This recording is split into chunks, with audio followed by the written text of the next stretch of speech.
Yang pertama adalah Oma Boy, gitu gak sih lagunya? Jessica nanti akan berkolaborasi dengan member dari FX yaitu Amber. Hai guys, I'm Sulkim. Welcome back to my YouTube channel. By the way, yang nonton, gimana kabarnya hari ini? Apakah dalam kondisi yang baik saja? Aku harapkan seperti itu ya. Atau mungkin ada teman-teman yang lagi sedih nih, lagi galau, atau lagi ada masalah, atau apapun itu. Tetap semangat ya guys, don't give up. Nah teman-teman, dalam video kali ini kita akan membahas tentang rangkuman informasi K-pop yang akhir-akhir ini ramai banget diperbincangkan.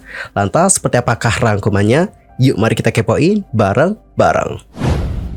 Alright, untuk informasi pertama kita akan membahas dulu informasi dari Irene Red Velvet yang dilaporkan terluka dalam insiden massa di bandara. Waduh, kok bisa seperti itu sih? Jadi teman-teman, ceritanya tuh kayak gini. Para member Red Velvet itu kan lagi dalam perjalanan nih ke acara Super Sound Festival di Thailand. Mereka pergi ke tempat itu setelah penampilan mereka di show Music Core. Tapi sayang banget dalam perjalanan mereka itu dikelilingi oleh para penggemar dan juga reporter. Dan yang kelilingi juga bukan hanya 1, 2, 3, 5, 10 orang nggak teman-teman, tapi banyak banget, mungkin ratusan ya. Mungkin bisa kita katakan ratusan. Dan dalam video yang sudah beredar, kita dapat melihat bahwa para member Red Velvet itu lagi berjuang banget untuk melewati kerumunan yang sepadat itu. Dan selain itu nih teman-teman, banyak yang mengatakan bahwa Irene adalah orang yang paling sering terbentur. Dan salah satu video menunjukkan dia didorong dari belakang. Meski demikian, Irene dikabarkan tetap menjaga ketenangannya dan tersenyum kepada penggemar. Wendy juga angkat bicara dan meminta penggemar dalam bahasa Korea dan Inggris untuk memberikan mereka space atau ruang. Dan di klip lain, Irene terlihat berjalan dan juga bersandar pada Seulgi untuk mendapatkan dukungan. Atau dalam kata lain kayak Seulgi ini yang akan menopangnya. Dan beberapa penggemar dan beberapa fans berpendapat bahwa Irene mungkin terluka di bagian kakinya. Namun meskipun dalam kondisi seperti itu, Irene tetap profesional. Ia tetap menerima surat dan juga hadiah dari para penggemar. Wow, salut banget sih. Dan hingga sekarang para penggemar menunggu nih bagaimana kabar terbaru dari agensi yaitu SM Entertainment. Dan teman-teman, untuk lebih jelasnya langsung saja kita tonton bagaimana video-video yang sudah dibagikan oleh para penggemar. Oke, ini video pertama dari @Irene_global. Irene at Incheon Airport today on the way to Bangkok. Coba kita tonton. Oke.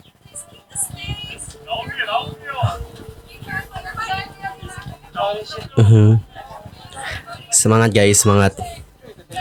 Kita dapat mendengar ya bagaimana statement dari Wendy yang bilang give us space gitu, berikan kami ruang. Oke, next, ini video yang kedua dari @Rainclips. Oke.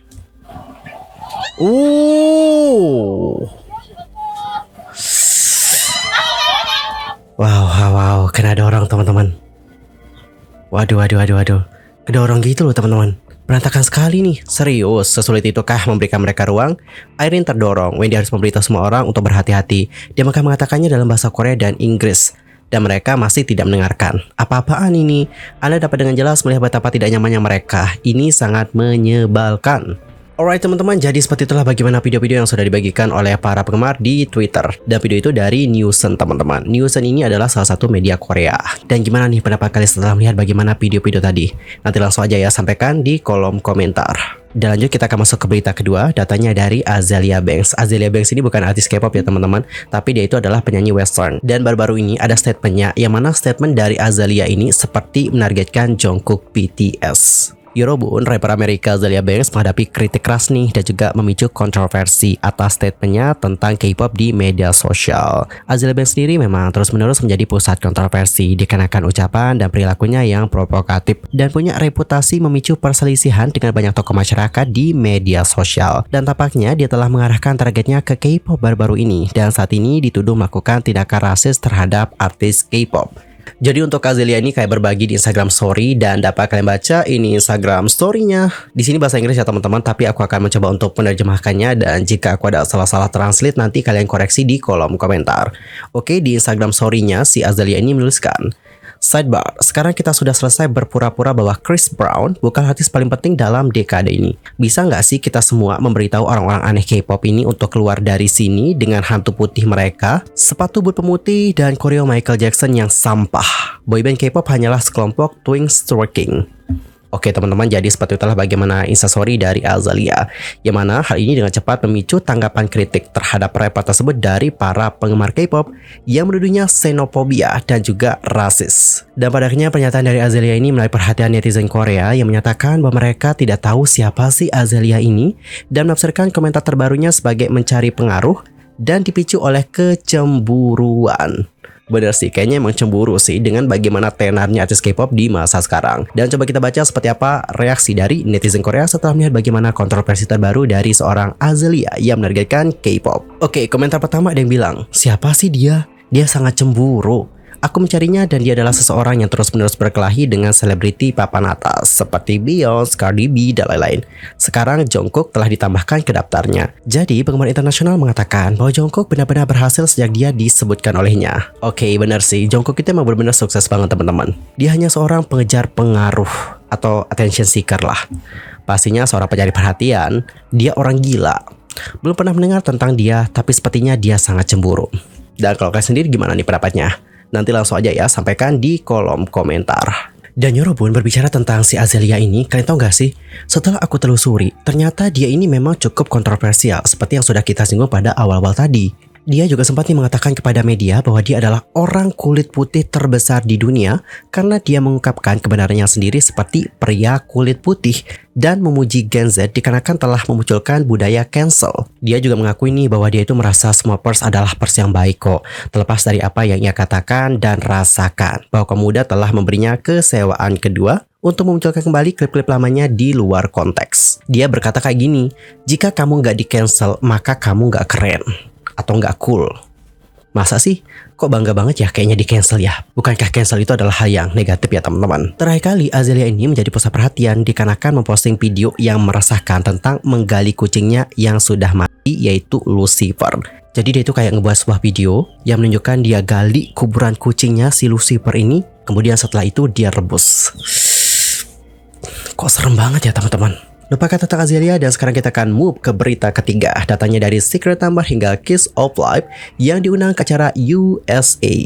Jadi Robon pada pukul 6 sore waktu Korea pada tanggal 10, Games Chart sudah mengumumkan pemenang terbaik musim kuartal ketiga. Inti dari Games Chart musim ketiga adalah untuk memilih artis dan sumber musik yang menikmati popularitas besar dalam kuartal ketiga. Didasarkan pada survei preferensi KMCA season ketiga yang dilakukan pada aplikasi My One Pick dan Idolcam selama periode 10 hari pada awal Oktober. Kategori penghargaan terbaik musim ini dibagi menjadi Best K-Music, Best K-Music Artist, kemudian Best Hot Choice untuk male dan juga female, dan yang keempat adalah Best Rookie untuk male dan juga female. Dan teman-teman, berikut adalah pemenang season ketiga. Untuk kategori Best K-Music dimenangkan oleh Slow Dancing miliknya VBTS. Dan selain itu nih, VBTS juga memenangkan kategori Best K-Music Artist. Lalu untuk kategori Best Hot Choice untuk male dimenangkan oleh Suga, dan untuk yang female dimenangkan oleh Secret Number. Dan untuk Best Rookie untuk yang male-nya dimenangkan oleh Playb, dan untuk female-nya dimenangkan oleh Kiss of Life. Dan pada KMCA season Best Quartal ketiga tahun ini, para pemenang menyampaikan pemikiran tulus mereka setelah menerima penghargaan tersebut kepada para penggemar dan mengumumkan bahwa mereka akan lebih aktif di masa mendatang. Artis yang terpilih sebagai KMCA season Best akan menerima KMCA Trophy, dan penyelesaian KMCA dijadwalkan akan diadakan secara offline pada paruh pertama tahun depan. Dan Yorobun, kalian tahu gak sih bahwa mereka ini akan diundang terlebih dahulu ke Universal Superstar Award atau USA.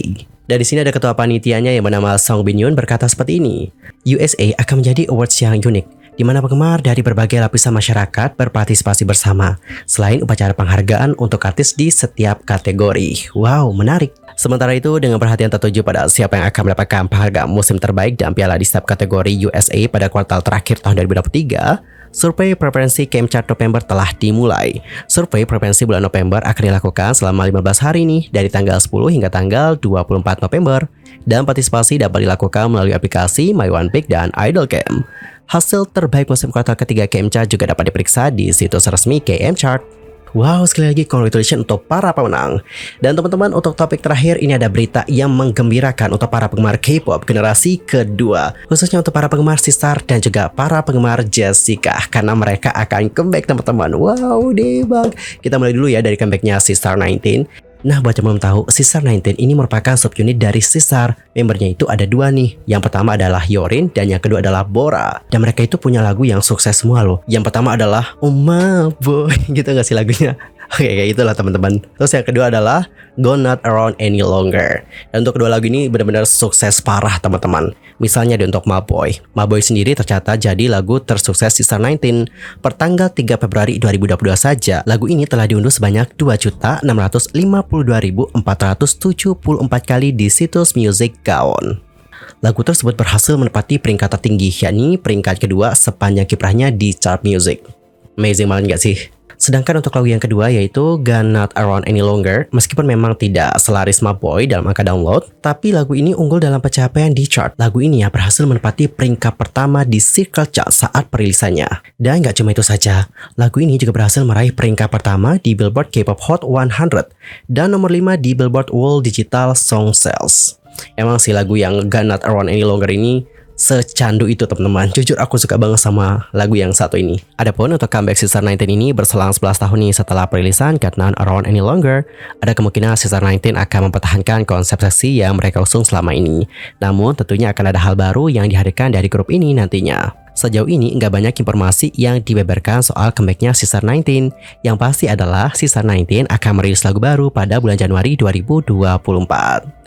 Wow, jadi sabar ya sampai bulan Januari. Dan aku juga berharap semoga Sister dapat comeback full sebagai grup. Amin ya. Dan teman-teman, selain Sister 19 ada juga Jessica. Jessica ini merupakan ex-member dari SNSD. Dan kalian tahu gak sih, Jessica nanti akan berkolaborasi dengan member dari FX yaitu Amber. Jessica sendiri akan comeback setelah 6 tahun hiatus nih teman-teman. Dan dia akan merilis mini album yang bertajuk Beep Beep. Adapun untuk Amber akan berpartisipasi dalam salah satu lagu yang berjudul Get It, Got It, Good. Dan berdasarkan informasi yang aku dapatkan, Jessica akan merilis mini album Beep Beep pada tanggal 22 November. Wait, bentar lagi teman-teman, 3 hari lagi. Wow, gak sabar banget ya. Dan mini album Beep Beep itu mencakup total 6 lagu, termasuk title track dengan judul sama. Setelah perilisan Beep Beep, Jessica berencana mengadakan konser di Singapura, Macau, dan di lokasi lainnya. Sementara itu, title track comeback Jessica ini sempat menarik perhatian saat pertama kali diumumkan. Pasalnya, Beep Beep juga merupakan judul salah satu single Jepang Girls' Generation yang dirilis pada tahun 2013 yang lalu.